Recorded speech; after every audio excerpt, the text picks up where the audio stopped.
एक समय की बात है। एक घर में बूढ़ी दादी रहा करती थी। तभी अचानक से उनके घर में एक आदमी आ जाता है जिसके हाथ में दूध का ढोल होता है। कौन हो तुम?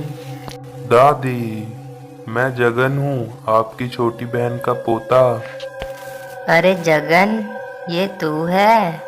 तू तो बहुत बड़ा हो गया। अच्छा चल पहले अंदर चल। जगन फिर घर के अंदर आता है और फिर दादी को बताता है कि वो वहाँ अभी कुछ दिन रहने के लिए आया है।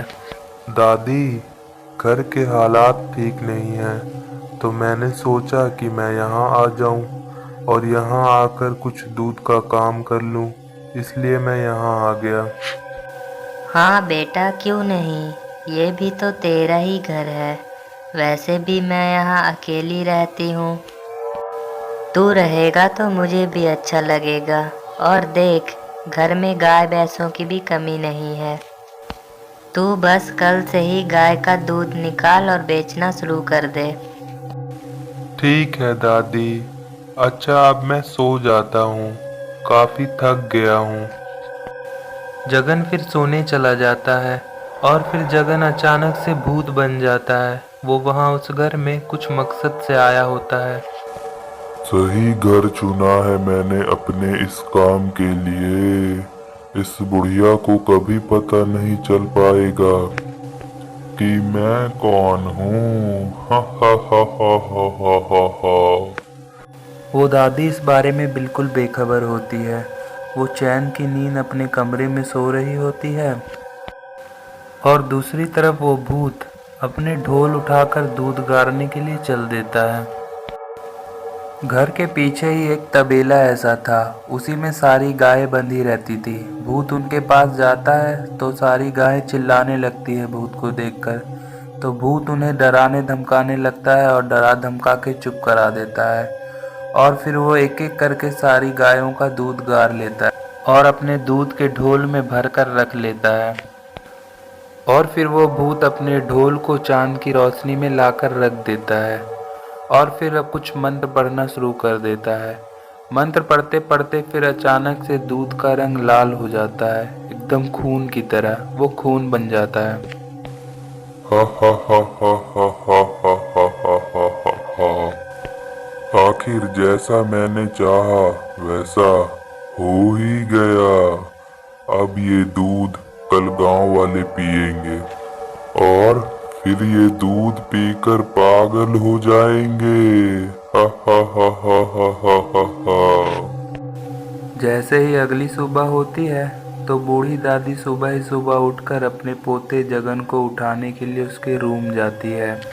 बेटा जगन, अरे ओ बेटा जगन, अरे उठ ना, दूध बेचने नहीं जाना क्या? जल्दी उठ।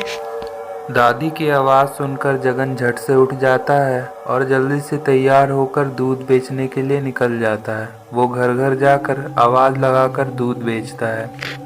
दूध ले लो दूध, ताज़ा ताज़ा गाय का दूध। जगन की आवाज़ सुनकर रामू घर के बाहर आता है। अरे भैया, तुम कौन हो? पहले तो कभी तुम्हें मैंने इस गांव में नहीं देखा। जी, मैं वो बूढ़ी दादी है ना, जो पीपल के पेड़ के पास बड़े से घर में अकेली रहती है। मैं उन्हीं की बहन का पोता हूँ। यहाँ काम करने के लिए आया हूँ, दूध बेचने। अच्छा अच्छा, तुम दादी के पोते हो? फिर तो मैं तुम्हारा चाचा हुआ। अच्छा चलो ठीक है, मुझे 2 किलो गाय का दूध दे दो। वो फटाफट रामू को दूध देकर और भी घर में दूध देने के लिए निकल पड़ता है। धीरे धीरे जगन पूरा दूध गांव में बेच आता है। फिर उसके बाद अपने घर की तरफ चल देता है। अरे जगन आ गया, तू चल अब खाना खा ले। हाँ ठीक है, मैं भी आता हूँ। जगन अंदर जा ही रहा होता है, तभी उसकी नज़र रोड पर पड़ती है और वो देखता है कि गांव की एक रेखा जिसको उसने दूध दिया था, वो अपने बच्चे को लेकर कहीं भाग रही है। लगता है दूध ने अपना असर दिखाना शुरू कर दिया। हा हा हा। शाम तक गांव में हड़कंप सा मच जाता है ये बात सुनकर। पर दादी इस बात से बिल्कुल बेखबर होती है। शाम होते ही दादी जब किसी काम से एक पंडित के यहाँ जाती है तो वहाँ से पंडित से उन्हें एक नई खबर पता चलती है।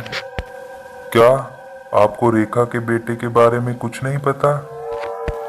क्या हुआ रेखा के बेटे को? अरे दादी जी, जब रेखा अपने काम में लगी हुई थी तब उसका बेटा अपनी छोटी बहन के साथ आंगन में खेल रहा था। फिर रेखा को चिल्लाने की आवाज आई। तब रेखा ने जाकर देखा कि उसका बेटा अपनी छोटी बहन को दांत गड़ाकर उसका खून पी रहा है।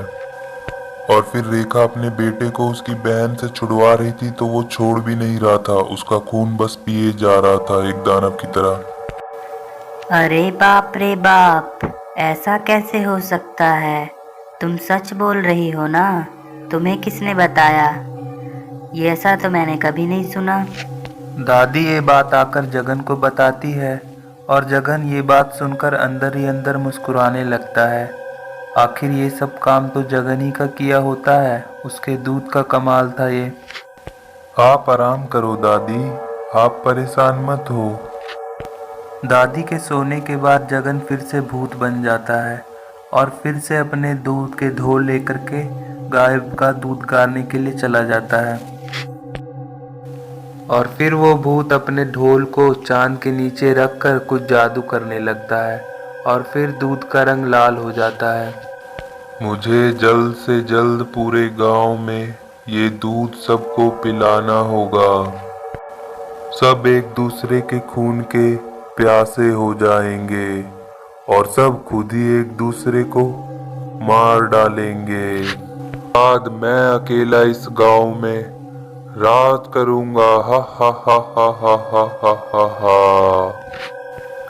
भूत बहुत खुश हो रहा था और उसे पूरा यकीन था कि वो अपने मकसद में कामयाब हो ही जाएगा।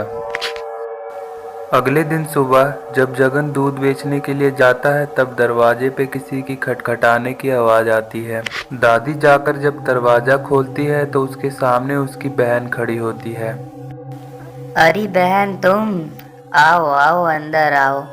आखिर इतने साल बाद तू आई गई। हाँ, वैसे मुझे पता है कि तू मेरी वजह से नहीं, जगन की वजह से आई है यहाँ। सब पता है मुझे। तुझे कैसे पता चला कि मैं जगन के शादी का कार्ड देने के लिए आई हूँ? क्या? जगन की शादी? पर उसने तो मुझे अभी तक कुछ नहीं बताया। अरे तो इसीलिए तो मैं आई हूँ ना, बताने और बुलाने। वो बेचारा तो अपनी शादी के तैयारियों में लगा हुआ है। अरे तू क्या बोले जा रही है? जगन तो इतने दिनों से यहीं मेरे घर में रह रहा है। अरे तू बुढ़ापे में सठिया गई है क्या? जगन तो गांव में है, अगले महीने उसकी शादी है, इसीलिए मैं यहाँ आई हूँ। हे भगवान, तो जो मेरे घर में जगन के नाम से रह रहा है वो कौन है? दादी फिर सारी बात अपनी बहन को बताती है कि कैसे कोई जगन के नाम पर इतने दिनों से उसके घर में रह रहा है। ये तो कुछ गड़बड़ लग रही है, हमें इसका पता लगाना होगा। एक काम कर, तू जगन के सामने मत आना, हम दोनों उस पर छिपकर नजर रखेंगे। दोनों दादी रात होते ही जगन पर नजर रखने लगती है। रात होते ही जगन भूत का भेष बदल लेता है। दादी ये देख कर करके बहुत हैरान हो जाती हैं और डर जाती है। हे भगवान, ये तो जगन नहीं, ये तो भूत है। इतने दिनों से मेरे घर में रह रहा था, मेरे सामने तो ये जगन बन के रह रहा था। अरे चल, अब ये रोना धोना छोड़, अब चल इसको देखते हैं। पहले तो तूने ध्यान दिया ही नहीं, अब हम दोनों इसके देखते हैं क्या करता है। चल इसके पीछे पीछे चलते हैं। भूत हमेशा की तरह दूध गार कर अपने ढोल में भरकर चांदनी रात के नीचे रख देता है और मंत्र पढ़ना शुरू कर देता है। कल मुझे कुछ नए घरों में दूध देने जाना पड़ेगा। जल्दी जल्दी मुझे इन गांव के लोगों को ये दूध मुंह लगाना होगा ताकि वो एक दूसरे के खून के प्यासे हो जाएं। हा हा हा हा हा हा हा हा हा हा। कुछ दिन और बस, फिर पूरा गांव मेरे कब्जे में होगा और आखिर में मैं इस बुढ़िया को दूध पिलाऊंगा। मेरी प्यारी दादी, हा हा हा हा हा हा हा हा हा। आखिर तुम्हें भी तो पता चले कि खून का स्वाद कैसा होता है। हा हा हा हा हा हा हा हा। बस कुछ दिन और फिर मेरा काम खत्म। अब मैं समझी, ये जो गांव में आतंक फैल रहा है वो इस दूध की वजह से है। जिस दिन से इसने गांव में दूध बेचना शुरू किया है, लोग एक दूसरे का खून पीने लगे हैं।